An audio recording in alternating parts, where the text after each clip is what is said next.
அத்தனை செல்வமும் உன்னிடத்தில் நான் பிச்சைக்கு செல்வது எவ்விடத்தில்?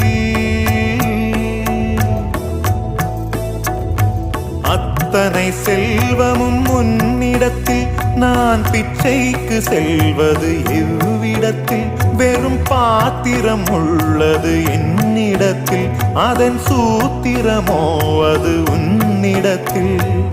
ஒரு முறையா இருமுறையா பல முறை பல பிறப்பெடுக்க வைத்தாய்.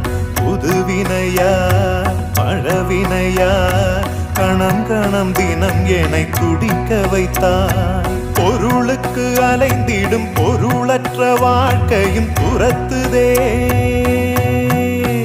உன் அருள் அருள் அருள் என்று அலைகின்ற மனம் இன்று பிதற்றுதே.